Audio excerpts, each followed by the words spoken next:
Halo guys, selamat datang kembali di video Sari. Kali ini Sari akan membahas mengenai hak asuh anak menurut kompilasi hukum Islam, juga cara pembuatan gugatan untuk permohonan hak asuh anak.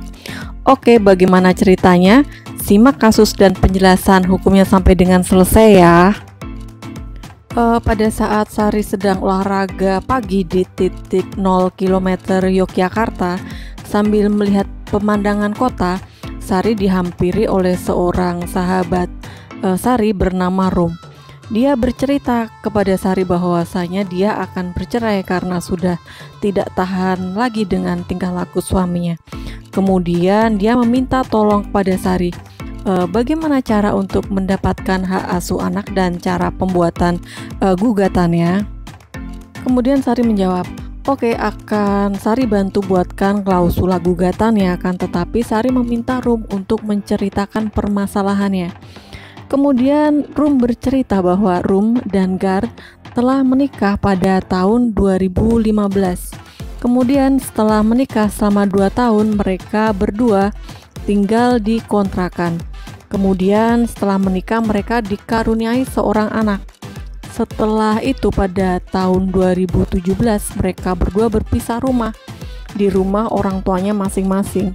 Sebenarnya pada awal-awal pernikahan rumah tangga mereka sudah sering mengalami perselisihan dikarenakan Gar sering melakukan kekerasan dalam rumah tangga. Kemudian Gar sering mengeluarkan kata-kata makian kepada Rum. Kemudian puncaknya pada tahun 2017 Rum memutuskan untuk pulang ke rumah orang tuanya. Sejak 2017 sampai tahun 2020 dengan masa waktu kurang lebihnya 3 tahun, Gar tidak memberi nafkah lahir dan batin kepada Rum. Dari hal tersebut Rum memutuskan untuk mengakhiri pernikahannya seperti itu. Dan setelah Rum selesai bercerita berdasarkan fakta-fakta yang telah disampaikan, dapat disimpulkan fakta-fakta hukum sebagai berikut, yaitu antara Rum dan Gar terus-menerus terjadi perselisihan dan percekcokan. Kemudian akibat perselisihan tersebut Rum dan Gar pisah tempat tinggal selama kurang lebihnya 3 tahun tanpa ada komunikasi lagi. Dan perselisihan tersebut sudah mencapai bentuk yang susah didamaikan.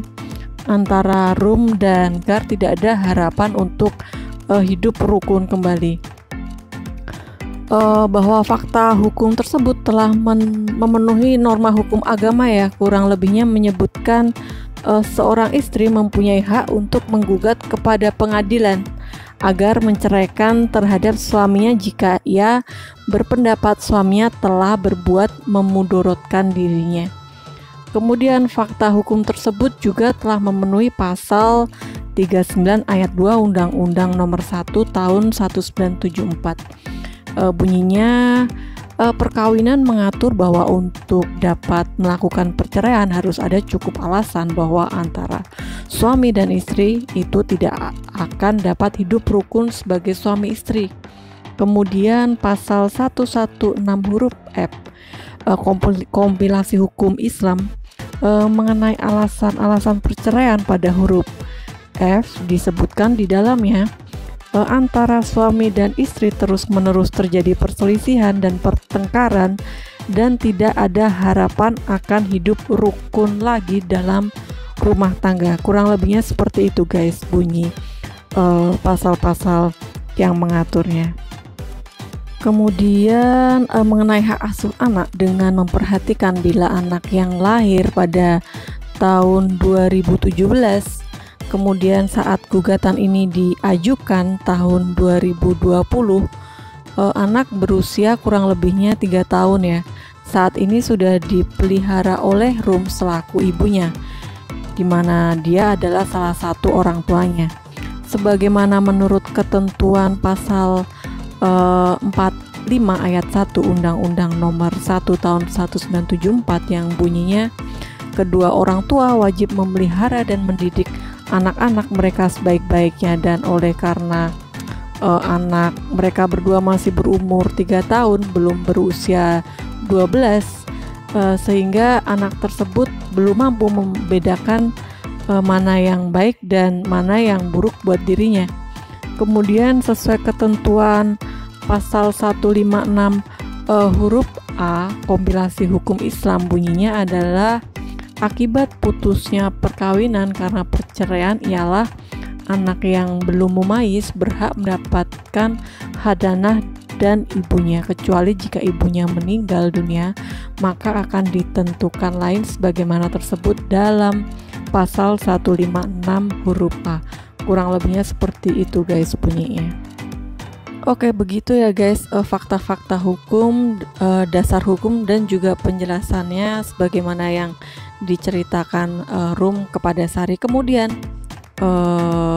Rum bertanya kepada Sari bagaimana sih cara membuat gugatan cerai.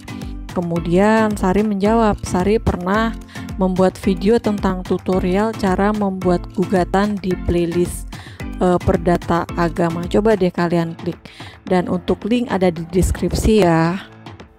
Selanjutnya Sari anggap kalian sudah mengetahui ya cara membuat draft dalam pembuatan gugatan. Untuk selanjutnya adalah klausula terkait masalah kasus hukum yang dialami Rum.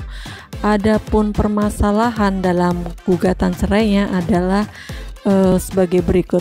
Klausula pertama itu disebutkan ya, yang pertama jelaskan terlebih dahulu mengenai awal mula pernikahan. Kemudian terlebih dahulu harus jelas untuk tanggal pencatatannya, kemudian diterbitkan di mana, itu harus dijelaskan dalam klausula gugatan. Kemudian klausula kedua selanjutnya itu adalah mengenai kronologis peristiwa yang terjadi dari awal pernikahan sampai dengan arah menuju retaknya rumah tangga yang terjadi. Kemudian yang dimaksud penggugat dan tergugat ini adalah Rum dan Gar ya, selaku pihak yang akan bercerai. Klausula ketiga yaitu mengenai penjelasan keturunan setelah perkawinan. Di sini jelas dijelaskan bahwa mereka dikaruniai satu orang anak.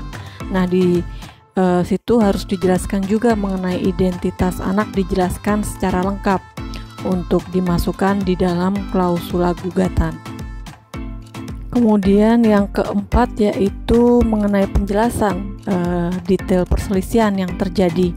Nah, ini harus detail ya guys. Jadi di sini menunjukkan bahwa perselisihan dan pisah rumah dijelaskan telah terjadi selama kurang lebihnya sekitar 3 tahun seperti itu. Kemudian klausula yang kelima, nah ini yang disebut dengan penyebab perselisihan atau pertengkaran. Di situ harus dijelaskan secara detail apa yang menjadi penyebab dari perceraian itu sendiri.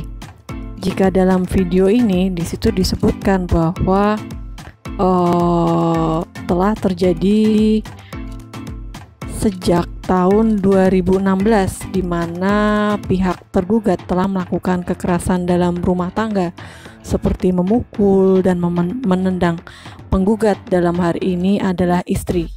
Kemudian juga sang suami sering berkata kasar kepada istri yang mengakibatkan sang istri sakit hati.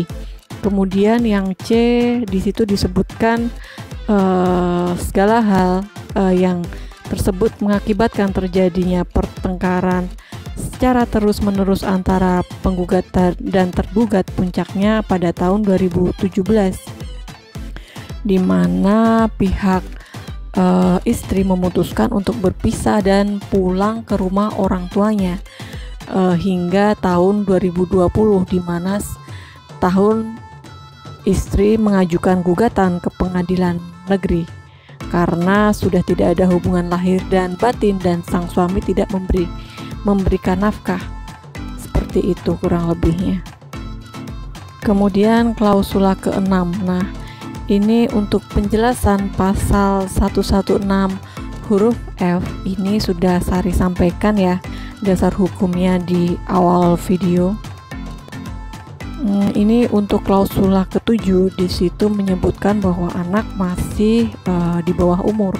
Di situ menunjukkan bahwa anak berada di bawah pengasuhan ibu selaku penggugat.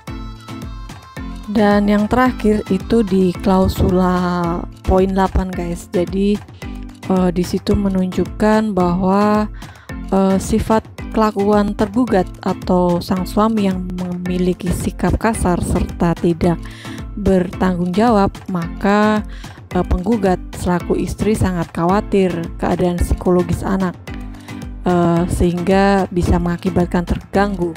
Nah, di situ kalian sebagai penggugat itu bisa memohonkan kepada majelis hakim untuk menjatuhkan putusan yang amarnya, yaitu sebagai berikut. Nah, ini dia untuk amarnya. Jadi ini adalah bagian terakhir dari gugatan ya guys. Di situ ada permohonan primer dan subsidiar. Nah, itu adalah hal-hal yang dimohonkan kepada majelis hakim, termasuk di situ di dalamnya pengasuhan anak untuk dimintakan di bawah pengasuhan penggugat. Dalam hal ini adalah istri. Seperti itu guys kurang lebihnya. Oke guys, begitu ya video yang Sari informasikan. Semoga video ini memberikan manfaat. Jangan lupa klik like, subscribe, dan jika ada materi tambahan silahkan di kolom komen, dan jika ada pertanyaan juga sampaikan di kolom komen. Oke, begitu. Terima kasih telah menyaksikan video Sari. See ya.